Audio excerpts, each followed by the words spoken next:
A dying Mustang, hours from death, lay abandoned in the unforgiving Nevada wilderness.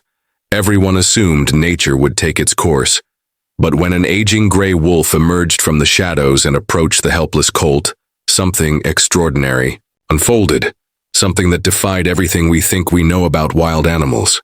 What happened between predator and prey would challenge beliefs about survival, empathy, and the unlikeliest bonds formed in life's final moments. Before we begin, don't forget to subscribe to the channel. Like this video and turn on notifications. He helps us bring you more incredible stories like this one. The Nevada desert stretched endlessly beneath the blistering summer sun. Amid the scattered sagebrush and rocky outcrops of the Ruby Mountains, a 3-week-old chestnut Mustang lay collapsed on his side, struggling to breathe. Spirit, as he would later be called, had been separated from his herd when a violent thunderstorm scattered the wild horses across the range. Too young to keep up, the foal had wandered the wrong way. He ended up miles from his mother, far from the herd's protection. For 2 days, the colt wandered aimlessly under the scorching sun. Dehydrated and weak, his gangly legs finally gave out near a dry creek bed. His once shiny chestnut coat was now dull and crusted with dust. His wide, glassy eyes stared into the endless blue sky as his small rib cage rose and fell in labored rhythm, each breath shallower than the last. A quarter-mile away, in the shadow of a jagged rock formation, a pair of amber eyes watched. Shadow, an aging gray wolf, bore the scars of a long and wild life. At 12 years old, he was ancient by wolf standards. Once alpha of a strong pack, he now roamed alone, ousted by younger rivals. Arthritis stiffened his joints, and a cracked canine made hunting a challenge. These days, Shadow survived on scraps and slow prey. The dying colt offered a rare chance. At an easy meal, the wolf crept closer, moving with deliberate silence. Instinct urged him to wait for the colt's last breath. But something else stirred in him. 20 yards from the fallen foal, the wind shifted. Shadow caught new scents, coyotes to the south, and something else. Human. He froze, ears forward, torn between opportunity and danger. The foal lifted his head just slightly, perhaps sensing the wolf nearby. Their eyes met across the dusty gap. Youthful fear met ancient wisdom. And in that moment something passed between them. Predator and prey suspended in silence. Shadow stepped forward, his decision made. But what would that decision be? Was this the colt's end, or would fate take another turn? As the sun dipped lower, casting long shadows over the desert, 2 lives teetered on a knife's edge. Shadow crept closer, gray muzzle low, eyes locked on the colt. Every instinct honed by generations of survival screamed, "Take the kill." This was survival, but again, he hesitated. The foal stirred, trying feebly to rise, managing only to lift his head before collapsing again. Dust swirled in the golden light.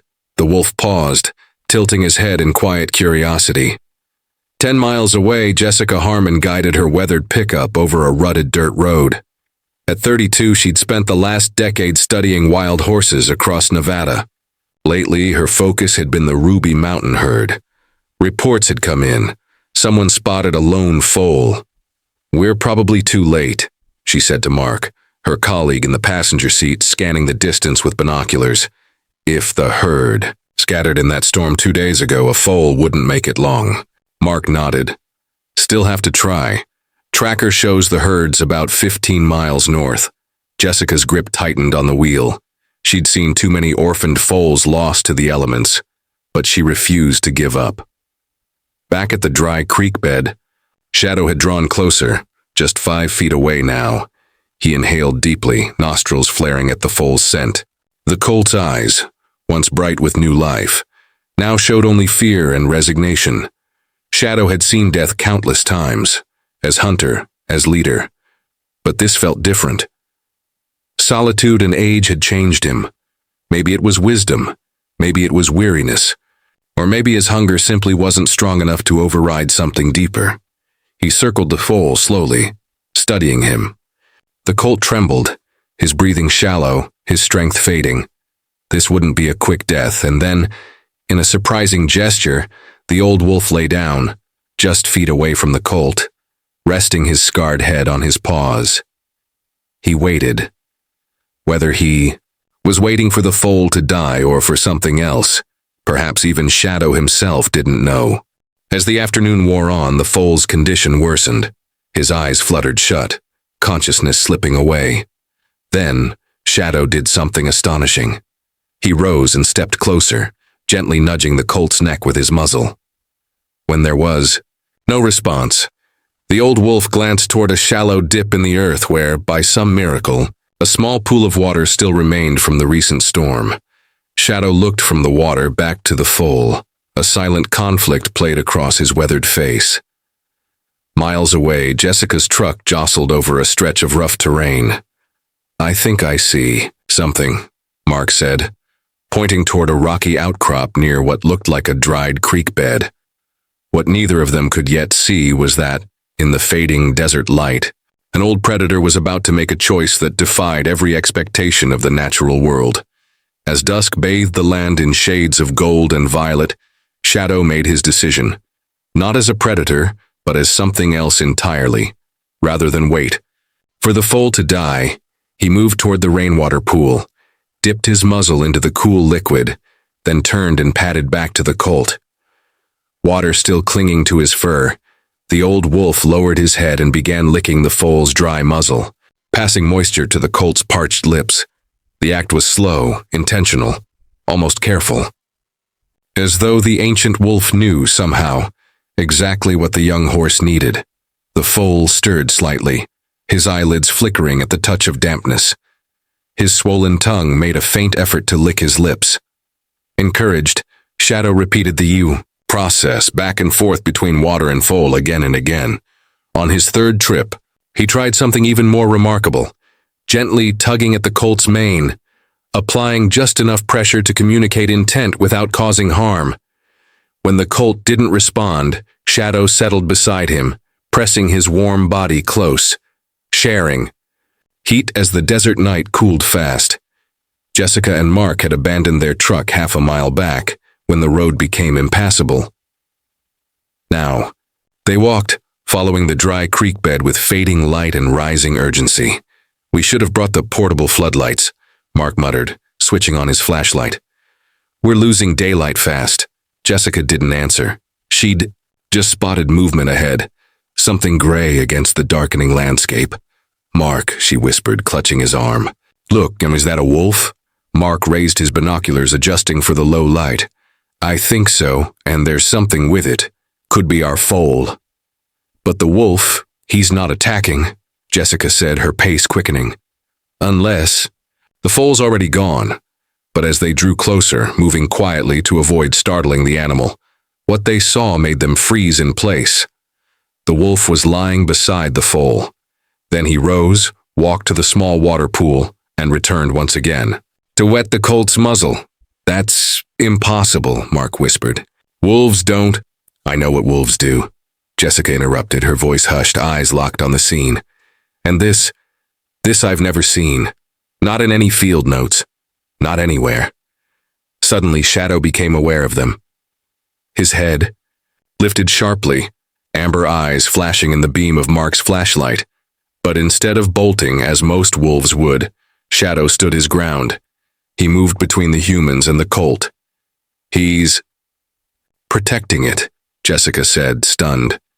For a long moment, the three, wolf, woman, and man, remained frozen in a standoff that challenged everything Jessica thought she knew about animal behavior. Shadow let out a low, rumbling growl. Not hostile, but cautious. A warning. Jessica slowly reached for her canteen.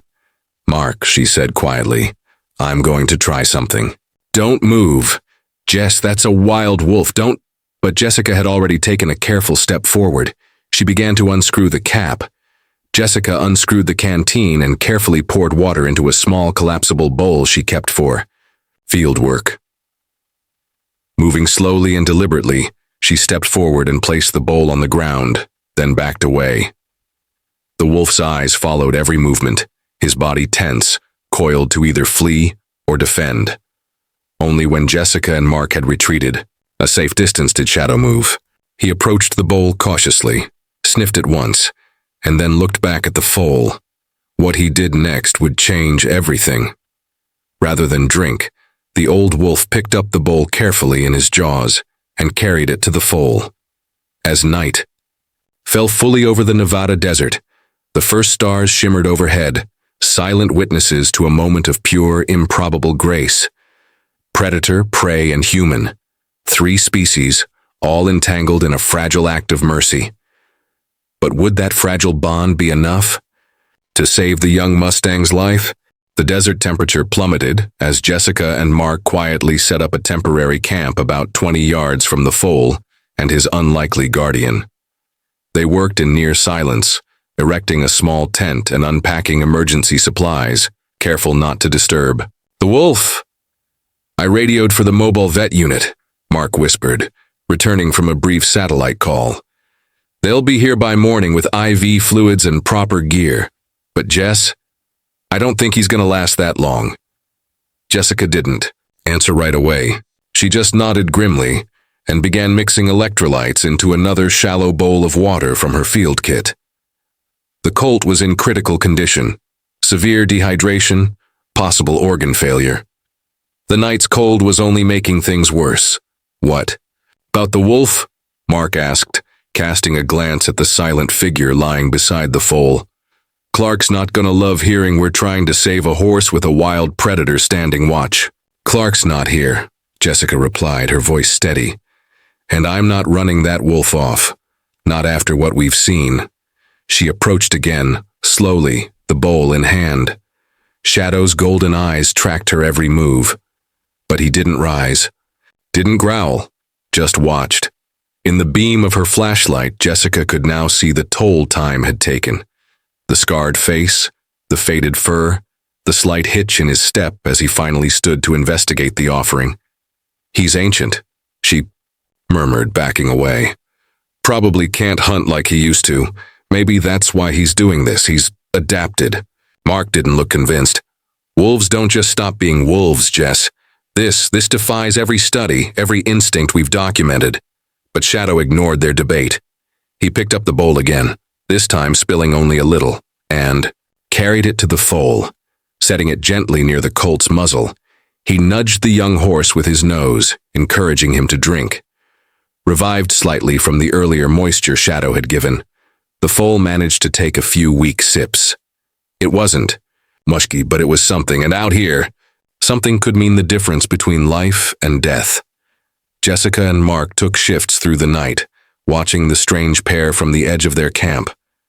Around midnight, a new threat emerged: the distant cries of coyotes. Sharp yips and rising howls echoed across the desert floor, growing closer with each passing minute. "A pack," Mark said, voice tight. 4, maybe 5. He reached for the rifle they kept for protection. Shadow heard them too. He rose slowly, joints stiff, ears pricking forward. The foal, sensing something was wrong, struggled to lift his head. He barely managed a few inches. Jessica watched as the old wolf stepped forward, placing himself directly between the sound of the approaching coyotes and the vulnerable foal behind him.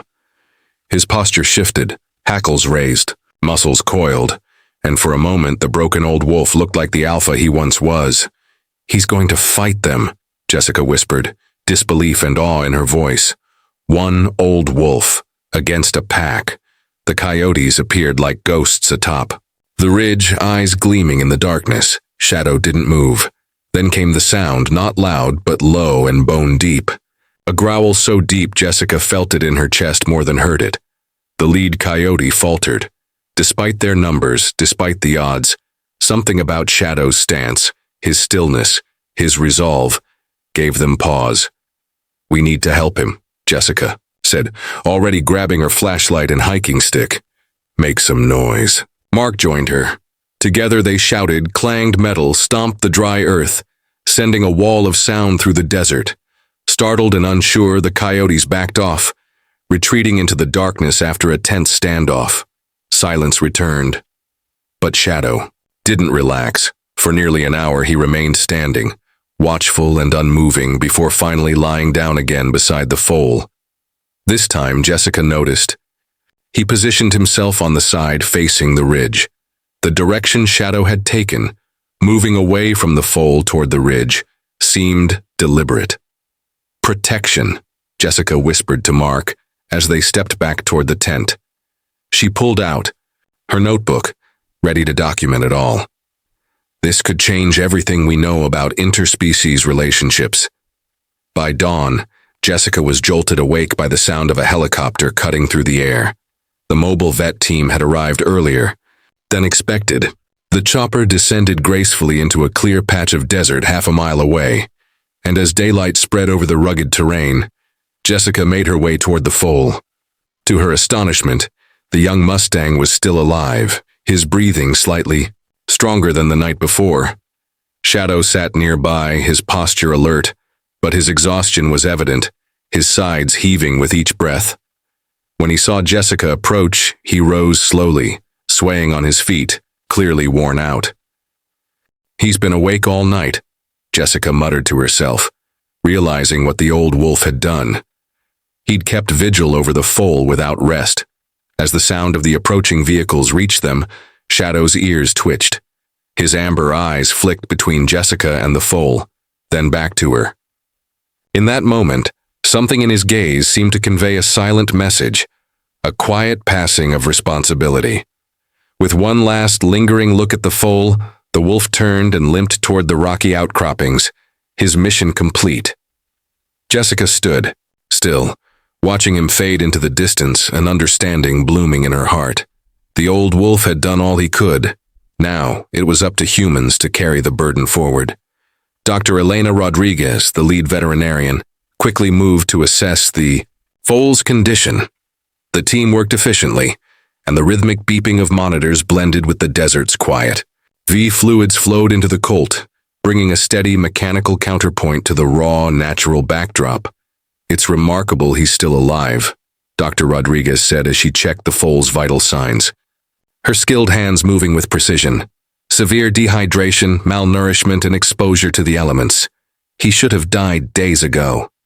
Jessica glanced toward the rocky outcrop where Shadow had disappeared, a soft recognition in her eyes. He had help. Dr. Rodriguez looked up skeptically. "A wolf?" she asked, incredulous. "I recorded it," Jessica replied, pulling out her camera. "See for yourself." As the vet team continued their work, Jessica showed Dr. Rodriguez the footage she'd captured overnight. The video, grainy from the low light, showed Shadow bringing water to the foal, lying protectively beside him, and even standing against the coyotes. Dr. Rodriguez paused watching the footage, her expression torn between disbelief and curiosity. This contradicts everything we know about predator-prey dynamics," she murmured, her scientific mind struggling to make sense of what she was seeing. "Have you shared this with anyone else?" "Not yet," Jessica replied. "I wanted to understand it better before I told anyone." Before they could continue, a commotion broke out among the team. The foal's breathing had become rapid and shallow, and his temperature was dropping. "Dangerously fast. We're losing him," one of the technicians called out, panic creeping into their voice. Dr. Rodriguez rushed to the foal's side, barking orders to her team. "Warm fluids now. Get the thermal blankets from the chopper." Jessica stood helplessly, her gaze scanning the horizon. She couldn't stop herself from hoping, irrationally, that somehow Shadow would return, that the old wolf might be able to help in a way that modern medicine couldn't. In that desperate moment, Jessica made a decision. She approached Dr. Rodriguez, her voice urgent. "The wolf's scent," she said. "The foal associates it with safety. Can we try something unconventional?" Dr. Rodriguez looked skeptical but nodded, clearly, willing to consider anything. "At this point, I'm open to suggestions." Jessica jogged quickly to the spot where Shadow had slept the previous night, gathering dirt and fur from the depression left by the wolf's body. Using a clean bandana, she carefully collected the scent and returned to the foal, gently placing the cloth near his nostrils. The effect was subtle but immediate. The foal's breathing slowed slightly, and the muscles that had been locked in tension relaxed a little. "Well, I'll be damned," Dr. Rodriguez murmured. Her scientific certainty shaken. "Keep that there throughout the morning." The team worked tirelessly throughout the day, and by noon, the foal had stabilized enough to be moved. They carefully loaded him into a specially designed sling and carried him to the waiting helicopter. "We're taking him to the Wild Horse Recovery Center in Carson City," Dr. Rodriguez told Jessica. "He'll have round-the-clock care there." Jessica nodded, her gaze once again drifting toward the rocky outcrop. Shadow was gone, but she couldn't shake the feeling that he was still watching, still waiting. Outcroppings. But there's something I need to do first. After the helicopter departed with Mark accompanying the foal, Jessica grabbed her backpack and tracking equipment. Something compelled her to find Shadow. Was it concern for his well-being, scientific curiosity, or perhaps something deeper, something she couldn't yet articulate? Following the faint paw prints in the dust, Jessica tracked the wolf to a small cave nestled in the rocks. She approached cautiously, calling softly, "Shadow, you in there, old man?" A low whine answered her. Jessica peered into the darkness and saw the wolf lying on his side, breathing heavily. His amber eyes, when they met hers, held recognition, but also resignation. The exertions of the night had clearly taken their toll on his aging body. Jessica knelt at the cave entrance, keeping a respectful distance. "You did something impossible," she told him softly. "You saved that foal when everything in your nature should have told you to take advantage of an easy meal." Shadow watched her with those ancient eyes, eyes that seemed to hold the wisdom of millennia. Of course, he couldn't answer. But as Jessica sat with him throughout the afternoon, she began to form theories. Perhaps it was his age, no longer driven by the urgent hungers of youth. Perhaps it was his solitude, separated from his pack and seeking some form of connection. Or maybe it was something deeper, something that transcended species, a recognition of suffering and a decision to alleviate it rather than exploit it. As evening approached, Jessica made another difficult decision. She called Dr. Rodriguez. "Elena, I need another favor. There's an elderly wolf here, the one who helped the foal. He's in poor condition. I think he may be dying." 3 weeks later, Jessica stood at the viewing window of the rehabilitation facility, watching as the chestnut, Foal, now named Spirit, eagerly gulped down his morning meal. His transformation was nothing short of miraculous. Once on death's doorstep, he now pranced around his enclosure with the boundless energy of youth restored. "His blood work came back normal this morning," Dr. Rodriguez said, joining Jessica at the window. "No lasting kidney damage from the dehydration, which is honestly miraculous. I think we can start planning his reintroduction to the wild herd next month." Jessica nodded absently, her thoughts elsewhere. "And Shadow?" she asked, her gaze drifting once more toward the horizon. Dr. Rodriguez's expression softened. "Come see for yourself." They walked through the facility to a separate section designed for predator rehabilitation. Unlike the other enclosures that housed wolves injured by vehicles or human encounters, Shadow's space was unique. Larger, with a raised platform that overlooked an adjacent paddock. The old wolf was dozing in the morning sun when they approached. His condition, like Spirit's, had improved dramatically. Proper nutrition, medication for his arthritis, and dental work to repair his broken canine had restored some of his former vitality. Though nothing could reverse his advanced age, he had regained a portion of his strength. "He spends hours up there," Dr. Rodriguez noted, pointing to the platform. "At first we couldn't figure out why he was so fixated on that spot." Jessica smiled. "It overlooks Spirit's exercise paddock, doesn't it?" "Exactly," Dr. Rodriguez said. "When we move the foal outside each afternoon, Shadow watches him like a helicopter parent." The staff had started coordinating their schedules, so the two could have visual contact daily. As if on cue, Shadow's ears perked up at the sound of their voices. He rose stiffly and approached the fence, his amber eyes finding Jessica immediately. "Hello, old friend," she greeted him, kneeling to be at eye level. "Looking better." Shadow whined softly, pressing his nose against the fence that separated them. Jessica had visited regularly over the past few weeks, and the wolf had grown to recognize and even anticipate her presence. "The board meets tomorrow to decide their futures," Dr. Rodriguez said quietly. "Spirit's path is relatively clear. Recovery, then reintroduction. But Shadow—" She let the thought hang unfinished. They both knew the complications surrounding the elderly wolf, too habituated to humans now for release. But unlike other permanent residents who had been raised in captivity, Shadow had known a lifetime of freedom. "I've been thinking about that," Jessica said slowly. "What if there was a third option? Something that honors both his wild nature and the extraordinary connection he formed with Spirit." Later that afternoon, Jessica presented her proposal to the facility's board of directors. The group was a diverse mix of wildlife experts, veterinarians, and conservation advocates. "What we witnessed in the desert wasn't just an anomaly," Jessica explained, showing them her documentation and research.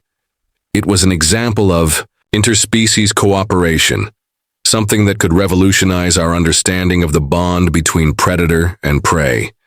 It's not just about survival, it's about choice. Shadow chose to protect Spirit. That's not instinct. That's something more." Jessica paused, looking around the room, meeting each person's eyes. "I propose that we find a way to allow Shadow to live out his final years in a manner that respects his wild nature. We can create an environment where he can remain with Spirit, watching over him, teaching him in ways we can't yet fully understand." A murmur of discussion rippled through the board. Some members appeared skeptical, others intrigued.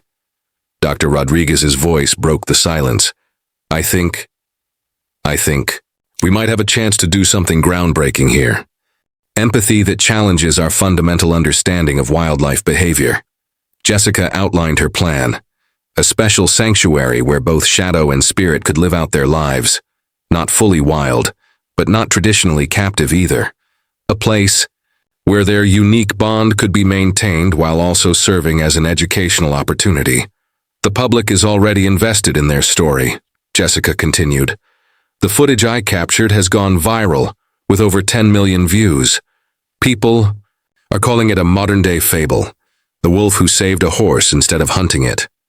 After hours of deliberation, the board approved a modified version of Jessica's sanctuary proposal on a provisional basis. It wasn't everything she had hoped for, but it was a start.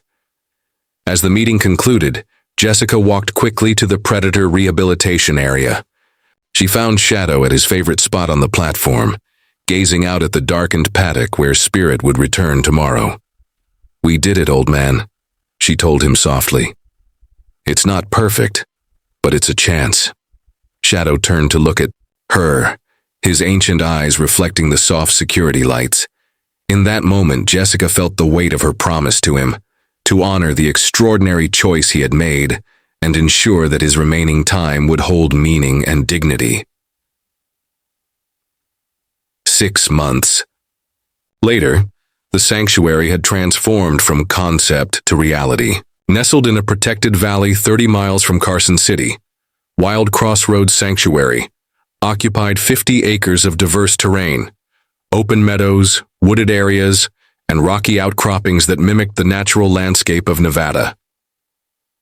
Jessica stood on the observation deck, clipboard in hand, making notes as she watched the extraordinary scene unfolding below in the central meadow. Spirit, now a healthy yearling with a gleaming chestnut coat, grazed peacefully alongside 2 other rehabilitated Mustangs who had been deemed unsuitable for wild release. And there, resting in the shade of a juniper tree just 20 yards away, lay Shadow. The old wolf had his own pack now, 3 other wolves with similar stories of human intervention and impossible returns to the wild. But Shadow remained unique among them, frequently separating from his canine companions to simply watch. Spirit from afar. "Still maintaining their distance?" asked Dr. Rodriguez, joining Jessica on the deck. The veterinarian had become an integral part of the sanctuary's research team, her initial skepticism long since replaced by scientific curiosity. "Mostly," Jessica replied. But we captured something remarkable on the overnight cameras. Let me show you. She pulled up footage on her tablet. The night vision video showed Spirit apparently having a nightmare, his legs twitching as he lay sleeping. The young horse suddenly startled awake, whinnying in distress. Within moments, a gray figure looped into frame, Shadow responding to the sound. The wolf approached cautiously, settled a few feet from the horse, and simply remained there until Spirit calmed and returned to sleep. They're not friends in the way humans understand friendship, Jessica explained. They don't play together or seek physical affection from each other. But there's this awareness, this connection. Shadow still sees himself as Spirit's protector. That evening, during a fundraising gala for the sanctuary, Jessica was called away by an emergency alert. Horse thieves had targeted the sanctuary, and both Spirit and Shadow were missing. Search teams spread out across the property and into the surrounding wilderness. 2 hours later, they found an abandoned horse trailer 3 miles from the sanctuary. Wolf prints circled the trailer, and signs of a struggle were evident in the disturbed earth. Following the tracks, they found them in a small ravine. Spirit, standing alert but calm, and Shadow lying on his side nearby, wounded but alive. The old wolf had somehow escaped his secure enclosure after hearing the young horse's distress. He tracked him for miles and confronted the thieves to protect him once again. As Shadow recovered from his injury, their story captured international attention, inspiring new research into interspecies relationships and animal emotional intelligence. The expanded sanctuary, renamed Shadow's Legacy Wildlife Center, received international funding and recognition. 2 months later, on a perfect spring morning, Jessica watched from her office window as Shadow took his daily walk through a special, interconnected enclosure built following the incident. On the other side of a special reinforced glass partition, Spirit trotted alongside, matching his pace to the elderly wolf's. We humans like to think we're the only species capable of compassion that overrides instinct, Jessica said. During the center's dedication ceremony, Shadow taught us otherwise. He showed us that the capacity for connection exists throughout the natural world, often in places we never thought to look. The story of Shadow and Spirit reminds us that compassion can emerge in the most unexpected places, defying nature itself. Sometimes the most powerful connections are formed in our darkest moments. If this story touched your heart, hit that subscribe button right now and turn on notifications, Jessica continued, her voice softening. We share inspiring animal stories every week that will change how you see the world. Leave a comment below sharing what moved you most, and help us reach even more animal lovers by sharing this video with someone who needs to hear it today.